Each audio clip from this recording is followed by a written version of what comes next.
Friends, welcome to your channel make wealth with HD. Friends, आज मैं बताऊंगा Nifty और बैंक निफ्टी का व्यू कि निफ्टी और बैंक निफ्टी कहाँ और गिर सकता है या फिर कहाँ से ये रिवर्स कर सकता है, वो सब कुछ बताऊंगा इस वीडियो में। और साथ ही बनाऊंगा ATGL अदानी टोटल गैस का वो लेवल, जिस लेवल पर उसको बाय कर सकते हो, फ्रेश बाय कर सकते हो। और साथ ही एक बेहतरीन फार्मा स्टॉक जो अभी भी नीचे पड़ा हुआ है, तो उसको आप बाय कर सकते हो, जो ये अभी कोरोना का इफेक्ट है। तब जब तक ये कोरोना इफेक्ट रहेगा तब तक इस स्टॉक में अभी भी जान बाकी है कि आपको ये अच्छा खासा प्रॉफिट दे सके। वो स्टॉक है PGHL। उसके बाद रिलायंस का व्यू बताऊंगा, वो कहाँ तक इस लेवल पर उसको रिलायंस को फ्रेश बाय कर सकते हो, ठीक है। और साथ ही चैनल पे जो लोग नए हैं उनको बता दें, इस चैनल पर को टाइम फ्रेंड्स इंटरनेट का मिल जाता है। और साथ ही आप जान सकते हो बेहतरीन स्टॉक का बेहतरीन लेवल, जिस लेवल को जानने के लिए आप काफ़ी मोटा अपना पैसा खर्च करके जानते हो, पर ये सब कुछ इस चैनल पर आपको फ्री में मिल जाएगा, ठीक है। एक और चीज़ बताऊँगा कि आप कैसे इस गिरावट में आप अपना पैसा इन्वेस्ट कर सकते हो स्टॉक मार्केट में, और साथ ही कैसे एवरेज करना पड़ता है हर एक स्टॉक में, और कितना स्टॉक आप अपने पोर्टफोलियो में रखिए, सब कुछ डिटेल्स आपको बताऊंगा ताकि आपको लॉस ना हो। जो लोग बिगिनर्स हैं उनको पता नहीं रहता, क्योंकि इतना बड़ा स्टॉक मार्केट कहाँ से वो लोग शुरू करें, कहाँ से ख़त्म करें, उनको भी किसको मालूम होता है फ्रेंड्स, है पहली बार, ठीक है। तो ज़रूर ये सब ध्यान दीजिएगा, आज जो बताने वाला हूँ इन पर गौर कीजिएगा। एक और वीडियो इससे पहले मैंने बताया, उस पर भी सेम मैंने टॉपिक बताया। जो लोग इस वीडियो को नहीं देखा वो वीडियो भी देख सकते हो, और क्योंकि वहाँ पर मैंने ICICI bank, Bajaj finance, HDFC उनका लेवल बता के रखा है, तो वो वीडियो आप ज़रूर देखिएगा इस वीडियो को देखने के बाद, ठीक है। तो अभी चलते हैं बैंक निफ्टी और निफ्टी के चार्ट पे, देखते हैं उनका और कहाँ क्या हो सकता है, कहाँ जा सकता है बैंक निफ्टी और निफ्टी, ठीक है। तो अभी हम लोग आ चुके हैं निफ्टी 50 के चार्ट पे। तो एक चीज़ बताने वाला था कि आपको बताऊंगा कि कैसे आपको ट्रेड करना है, कि आपको पोर्टफोलियो में कितना स्टॉक होना चाहिए, वो आपको बता देता हूँ।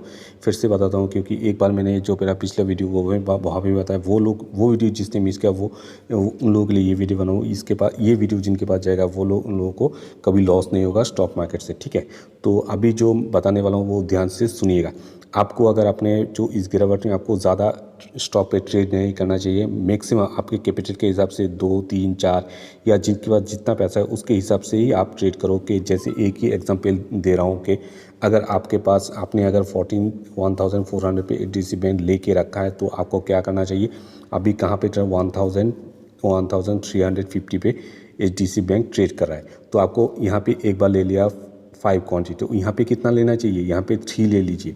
उसके बाद क्या करना चाहिए, अगर ये 1,300 पर है तो वहाँ पे आपको कितना लेना चाहिए, यहाँ पे भी आपको ये 3 लेना चाहिए या फिर 4 लेना चाहिए। तो आपके पास कितना हो गया, almost 10 to 11 11 number of HDFC bank का स्टॉक हो गया। अगर यहाँ से अगर आपको क्या दिखाई दे रहा है, यहाँ से भी ये गिर रहा है, HDFC बैंक 1,250 तक आ चुका है, तो आपको क्या करना है, फिर से इन्वेस्ट करना है, नहीं, आपको तब वेट करना है। किसका वेट करना है, रिवर्स का, मार्केट रिवर्स का। यहाँ से अगर शायद 1,250 1,200 भी चला है, तो आपको क्या हो गया, तो आपको यहाँ पे जो 50 रुपीज़ का जो था वो बच गया आपका। तो यहाँ से अगर जैसे ही रिवर्स आपको लग रहा है कि हाँ अब मार्केट में जो भी नेगेटिव न्यूज़ है वो ख़त्म हो चुका है और मार्केट यहाँ से रिवर्स कर रहा है, तो आपको क्या करना चाहिए, जैसे ही फिर से 1,250 या फिर 1,230 पे आ चुका है, तो फिर से आपको यहाँ पे एवरेज करना है, ना कि आप लगातार एवरेज करते जाओ और मार्केट या स्टॉक गिरता जाए। तो आपको ये चीज़ ध्यान रखना चाहिए। और साथ ही निफ्टी का व्यू भी आपको ध्यान रखना चाहिए कि निफ्टी कहाँ पे है। निफ्टी क्या करता है, निफ्टी ऐसे नहीं होता है, ऐसे गिरता है उसके बाद कंसल्ट करता है, ऐसे गिर रहा है, तो उठने के टाइम पे भी ऐसे ही करेगा, नहीं कि ऐसा स्ट्रेट चला जाएगा, ऐसा नहीं होगा। उठने के टाइम पे ऐसे चलेगा, उसके बाद फिर से कंसल्ट करेगा, ऐसे चलेगा, उसके बाद फिर से कंसल्ट करेगा। तो ये व्यू आपको जानने का जरूरी है कि निफ्टी जैसा बिहेव करता है हर एक स्टॉक, निफ्टी का हर एक स्टॉक ऐसे ही बिहेव करेगा, तो आपको भी ऐसे ही आपको भी ऐसे ही यहाँ पे क्या करना है, एवरेज करना है, यहाँ पे एवरेज करना है। जब चलेगा फिर आपको यहाँ से यहाँ पे एवरेज करना है, उसके बाद यहाँ पे एवरेज करना है, तो ऐसे आप एवरेज करके चलो, ठीक है। तो ये तो हो गया, मैंने बता दिया कि आपको कैसे एवरेज करना है, क्या करना चाहिए। और आप एक और चीज़ जो बताने वाला हूँ, आपके पोर्टफोलियो में कितना स्टॉक होना चाहिए, 3-4 स्टॉक क्यों होना चाहिए फ्रेंड्स। अगर ये हर एक स्टॉक में अगर आप एवरेज करते जाओगे या 10-15 का स्टॉक अगर एक साथ लेके बैठ जाओगे, तो क्या होगा, आपको नुकसान हो सकता है। क्यों, अगर आपके पास कैपिटल के हिसाब से अगर आपके पास 4, 5, 6, 7, 5 स्टॉक में एवरेज करने का, तो आपके पास पैसा खत्म हो जाएगा। जो बाकी जो स्टॉक पड़ा रहेगा उन पे आप एवरेज नहीं कर पाए, तो आप नुकसान में हो सकते हो। तो आपके पास कैपिटल के हिसाब से आप ट्रेड लो, 3 4 5 जितना कैपिटल है उसके हिसाब से आप ट्रेड ले सकते हो, ताकि आपके पास अगर मार्केट गिर भी जाता है तो उन स्टॉक पे आप एवरेज करने के लिए आपके पास पैसे उसके बाद एवरेज करने के बाद भी आपके पास 30 to 20% आपके पास फिर फ्रेश कैपिटल होना चाहिए। अगर बीच में ऊंच नीच हो जाता है तो उसको भी टैकल देने के लिए, ठीक। आपको हमेशा हमेशा एक मेंटली प्रिपेयर रहना पड़ेगा। हाँ, मार्केट यहाँ तक यहाँ से यहाँ कर गिर भी जाता है तो मेरे पास पैसा है एवरेज करने के या फिर फ्रेश जो अच्छे स्टॉक है उनको बाय करने के लिए। जो लोग पहले ऑलरेडी 2 3 स्टॉक बाय कर चुके हैं, हाँ, उनके हिसाब से मेरा जो स्ट्रेटजी है मैंने उनको, तो अगर आप फॉलो कर रहे हो इस चैनल को तो उनको पता है कहाँ से उसको एवरेज करना है, ठीक है। जो लोग अभी जस्ट न्यू ज्वाइन हो इस चैनल पे उनको बता देना चाहता हूँ, ऐसी जो अभी जो स्ट्रेटजी बताया मैंने ऐसे आप एवरेज करते जाओ तो आपको कभी नुकसान नहीं होगा। ज़्यादा नुकसान होने की चांसेस बहुत ही कम हो जाता है, ठीक है। तो आपके कैपिटल के हिसाब से आप ट्रेड लो, ना कि दूसरा 10 15 ले रहा है मैं भी 10 15 लेके बैठ जाऊँ, ठीक है।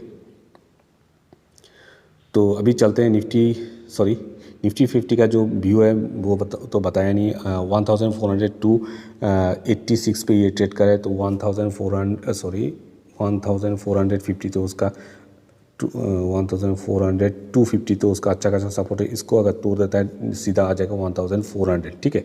तो इसको भी अगर क्रॉस देता है सीधा आ जाएगा 1300, लिख के दे देता हूँ आपको 1000 कहाँ पे आ सकता है, ये इस वाले 1300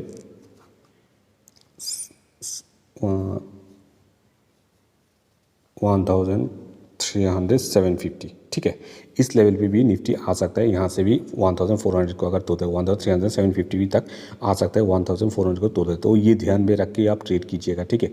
निफ्टी जितना गिरता है उसके हिसाब से आप हर एक लेवल पे निफ्टी के हिसाब से, निफ्टी के लेवल के हिसाब से निफ्टी के स्टॉक में ट्रेड कीजिएगा। तो अभी चलते हैं बैंक निफ्टी के पास। तो अभी हम लोग आ चुके हैं बैंक निफ्टी चार्ट पे। तो बैंक निफ्टी काफ़ी बेयरिश है फ्रेंड्स, आप देख सकते हो अभी 30,775 पे ट्रेड कर रहा है। तो मार्केट ओपन है इसलिए थोड़ा ऊपर नीचे हो सकता है। जब मार्केट क्लोज हो तो आपके लिए इसकी चिंता करने की जरूरत नहीं, थोड़ा ऊपर नीचे हो ही सकता है। तो अभी जो मुझे लगता है, जो मेरा व्यू है वो आपके साथ मैच करे या पता नहीं, ऑलरेडी मैंने बता भी दिया था कि 30,000 पे ही आ सकता है, एक दिन मैंने पहले ही बता दिया था। तो वो आज ऑलमोस्ट उसके पास ही है, 30,000 के पास है। तो 700 निफ्टी के लिए कुछ, निफ्टी बैंक के लिए कोई बड़ा चीज़ नहीं है आने के लिए, ठीक है। तो यहाँ से भी आ सकता है 30,000 पे भी आ सकता है। यहाँ से अगर बेयरिश होता है, कोरोना का जो केसेस अगर इंक्रीज़ और हो जाता है तो और प्रेशर हो सकता है निफ्टी बैंक के, तो नीचे अगर कहाँ से आ सकता है वो लिख के दे दूँगी, क्योंकि उससे पहले मैंने काफ़ी बक कर लिया। बाकी जो पिछले वाला सेगमेंट है तो वहाँ पे टाइम चला गया, काफ़ी बड़ा हो जाता है वीडियो। तो इसके लिए फ्रेंड्स आप ज़रूर चैनल को सब्सक्राइब करें, क्योंकि एक ही वीडियो में पूरा दिन भर का चिट्ठा खोल के रखना बहुत ही मुश्किल है। सब कुछ आपको समझाना भी पड़ता है, उसके बाद स्टॉक का रिव्यू भी करना पड़ता है, तो काफ़ी टाइम चला जाता है उसमें। तो चैनल पे बने रहिएगा तो धीरे धीरे आप सीख पाओगे। धीरे धीरे ही सिखाना पड़ता है कि एक ही दिन में आप सीख नहीं पाओगे, तो इसमें टाइम लगता है काफ़ी, ठीक है फ्रेंड्स। टाइम दीजिएगा, मुझे भी दीजिएगा, और आप भी चैनल पे बने रहिएगा तो आपको भी टाइम मिल जाएगा सीखने के लिए, ठीक है। तो अभी जो व्यू है निफ्टी बैंक का, ये अगर यहाँ से गिर जाता है 30,000 अगर क्रॉस कर देता है 29,670 पे ये आ सकता है, 70 और 650 पे ये आ सकता है। यहाँ से अगर ब्रेक करता है फ्रेंड्स सीधा चलाएगा 29,000 पे आ सकता है, ठीक है। तो यहाँ तक ये आ सकता है निफ्टी का व्यू। अगर यहाँ पे जो कोरोना का प्रॉब्लम है ये अगर इंक्रीज़ और हो जाता है तो इसके हिसाब से आप ट्रेड कीजिएगा, ना कि आप और एक चीज़ बता देता हूँ, हर एक लेवल पे धीरे धीरे बाय कीजिएगा, ना कि एक ही लेवल पे पूरा पैसा आपको झोंकना है, ठीक है। ये चीज़ ज़रूर ध्यान पे रखें। जो लोग बिगिनर्स है उनको मालूम नहीं होता फ्रेंड्स, ये सबके साथ ही होता है ऐसा ही प्रॉब्लम। तो ज़रूर ये चीज़ ध्यान रखिएगा आप लोग, जो लोग बिगिनर्स है। अगर कोई भी स्टॉक में कोई भी किसी को प्रॉब्लम है ज़रूर नीचे कमेंट करके ज़रूर बताएगा, मैं इसका रिप्लाई ज़रूर दूंगा। क्योंकि अभी प्रॉब्लम है फ्रेंड्स, क्योंकि बिगिनर्स के लिए एक कॉमन प्रॉब्लम है कि क्या करना है, उनको फंस जाते हैं, उसके बाद लॉस बुक करते हैं। मैं तो कभी लॉस बुक करने की सलाह नहीं देता किसी भी स्टॉक में, ठीक है। जैसे तैसे के भी मैं ऊपर चढ़ा के एवरेज करा के निकाल के लेके आता हूँ हर एक जो मेरे सब्सक्राइबर उनको, ठीक है। तो अभी चलते हैं हमारे जो स्टॉक्स मैंने बोला था उन स्टॉक के चार्ट पे। तो फ्रेंड्स अभी अभी इस सिचुएशन में PGHL जैसे स्टॉक को ही उठाना ही बेहतर है, ना कि कोई छोटे मोटे स्टॉक को, क्योंकि ये जो सेक्टर है कि किसका सेक्टर है, ये हेल्थ केयर सेक्टर का है, फार्मासी का सेक्टर है। तो इन स्टॉक पे अगर ये गिरावट में आपको मिल जाता है 6000, अभी जो करंट प्राइस है इस पर भी ले सकते हो, या फिर आपको अगर ये 6000 पे मिल जाता है ज़रूर बाय कर सकते हो। फिर से लिख के दे देता हूँ फ्रेंड्स आपको कहाँ पे इसको बाय करना चाहिए। 6150 जो करंट प्राइस है उसके आसपास ही है, 6150 और 6000, इन दो लेवल पे उसको बाय करके चलिए। मुझे लगता है यहाँ से आपको अच्छा खासा ऊपर की तरफ लेके जा सकता है ये स्टॉक, कोरोना के अभी जो सिचुएशन है इस कंडीशन में, ठीक है। तो जल्दी जल्दी अगर जो पैसा कमाना चाहते हो तो इस पर आप इन्वेस्ट कर सकते हो, क्योंकि अभी हेल्थ सेक्टर और जो फार्मा सेक्टर है वही चलने वाला है, बाकी तो अभी कुछ चलेगा नहीं। तो इन पे आप इन्वेस्ट कर सकते हो। अगर इन शॉर्ट टर्म पे आप पैसे कमाना चाहिए, शॉर्ट टर्म के लिए इन्वेस्ट करो। आई थिंक 6000 अगर किसी कोई बाय कर चुके तो 7000 के लिए आप बाय कर सकते हो। इस लेवल पे जैसे आता है उसको सेल करके अपना अच्छा खासा मुनाफा कमा सकते हो, ठीक है। तो अभी चलते हैं हमारे दूसरे स्टॉक पे, क्योंकि मैक्सिमम चीज़ें मैंने बता दिया है जो मेरे निफ्टी और बैंक निफ्टी के जो व्यू था और कैसे आपको बेयरिश जो बेयरिश जो सेंटीमेंट उसमें आपको इन्वेस्ट करना सब कुछ मैंने बता दिया। तो अभी चलते हैं रिलायंस के चार्ट पे, देखते हैं रिलायंस कहाँ से आप फ्रेश बाय कर सकते हो, ठीक है। तो अभी हम लोग आ चुके हैं रिलायंस पे चार्ट पे। काफ़ी दिनों से ये गिर ही रहा है फ्रेंड्स, क्यों ना गिरे, निफ्टी गिर रहा है तो ये निफ्टी का तो बॉस है तो गिरेगा ही, और इसी तरह की बॉस को हमें अपने पोर्टफोलियो में रखना चाहिए फ्रेंड्स, रिलायंस जैसे स्टॉक को। और अभी ये कहाँ पे ट्रेड करे, 1900 पे ट्रेड करे, अच्छा गिरा आज है, और मैं भी काफ़ी खुश हूँ कि ये गिर चुका है।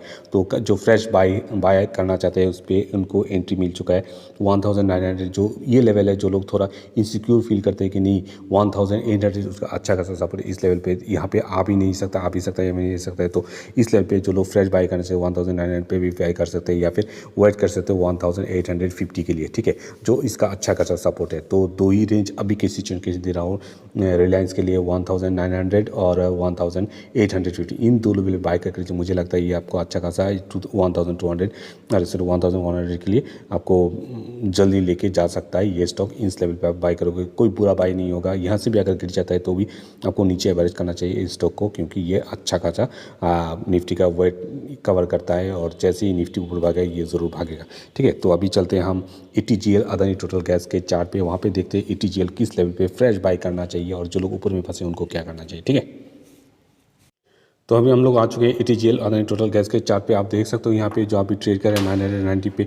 पिछला जो ये कर रहा 10% और उसके बाद 10% ऊपर चढ़ गया, उसके बाद फिर से आज ऑलमोस्ट 10% उसने डाउन की तरफ नीचे की तरफ मूवमेंट दिखाया। तो पहले ही मैंने इसके ऊपर वीडियो बनाया था कि 900 पे उसको आप बाय कर सकते हो, और या फिर जब ऐसे गिर रहा है ऐसा गिर रहा है तो आपको बाय नहीं करना चाहिए। जब ऐसे कंसोलिडेट करे कुछ दिन, एक दो दिन अगर कंसर्ट करें उसके बाद थोड़ा क्वांटिटी आप बाय कर सकते हो, ना कि जब ये गिर रहा है आपको बाय करना चाहिए, या फिर ये चल रहा है बाय करना चाहिए। जो लोग ऊपर में बाय कर चुके उनको सेम ही, जो उन्होंने देखा नहीं क्योंकि मेरा वीडियो आई थिंक है उनके पास पहुंचा नहीं होगा, कि वरना वो लोग गलती नहीं करते इस लेवल पे बाय करने के लिए, ठीक है। तो आप देख सकते हो उसमें जो जितना ट्रेड हुआ है इस लेवल तक उसमें कुछ हलचल था ही नहीं, उसके बाद वहाँ पे इस लेवल तक उसने अच्छा खासा हलचल रहा और ये ऊपर चढ़ गया, ठीक है। उसके बाद क्या हो, उसके बाद आप देख सकते हो उसने यहाँ से उसमें प्रॉफिट बुकिंग आया और ये अभी नीचे ट्रेड करा है। तो अभी देख रहे हो ये जो कैंडल है 1 डे कैंडल का है फ्रेंड्स, ठीक है। तो 1 डे कैंडल पे मैं ट्रेड जो एनालिसिस करता हूँ तो आप जरूर ध्यान पे रखें, हर एक दिन का आपको व्यू दिखा रहा है, ठीक है। तो यहाँ से ये अगर रिवर्स तो अभी मुझे नहीं लगता कर सकता है, या फिर कर जाता है तो जाने दीजिए। जो लोग फ्रेश बाय करने उनको बोलना चाहता हूँ, अगर ये आपको ATGL 905 पे आ जाता है तो आप बाय कर सकते हो थोड़ा क्वांटिटी। उसके बाद उसका नेक्स्ट सपोर्ट है इस लेवल पे, वो है 758। इसको भी अगर क्रॉस करते हैं तो 700, तो इसको अगर कैसे आप ट्रेड करोगे इतना भारी भरकम स्टॉक को जो इतना भाग चुका है, तो किस लेवल पे, तो वो फिर से आपको दोहरा देता हूँ, मिस्टेक मत कीजिए। जैसे ये गिरता रहे आपको स्टॉक में इन्वेस्ट नहीं करना चाहिए। जब गिरने के बाद 1 2 3 4 दिन कंसोलिडेट करे और थोड़ा ऊपर का मूवमेंट दिखाए तभी आपको इस पे इन्वेस्ट करना चाहिए, ना कि मैं जो लेवल बता दिया उसको भी अगर क्रॉस करने लगे फिर से आप उन पे बाय करते रहो। ऐसा नहीं होना चाहिए। इस तरह की कंसोलिडेशन पे आपको इन्वेस्ट करना चाहिए अभी जो सिचुएशन है ATGL का इसके हिसाब से, ठीक है। बाकी के लिए अलग बात है क्योंकि ये बहुत भाग चुका है। अगर यहाँ से ये गिरता है, बेयरिश होता है तो काफ़ी नीचे आ सकता है, आपको काफ़ी लॉस होता है। तो जो लोग थोड़ा रिस्क टेकर है वही इस ATGL पे अभी इन्वेस्ट करने की सोचिए। मैंने जो लेवल बताया उस लेवल पे, ठीक है। थोड़ा थोड़ा क्वांटिटी करके आप इन्वेस्ट कीजिए, ना कि ज़्यादा क्वांटिटी आप इनमें इन्वेस्ट कीजिए। तो ठीक है, तो यही होता है इस चैनल पे अच्छे अच्छे स्टॉक रेफरेंस बॉटम बताया जाता है कि आप इन पे इन्वेस्ट करके अच्छा पैसा कमा सको। तो चैनल को जरूर सब्सक्राइब करके रखिएगा। Thank you.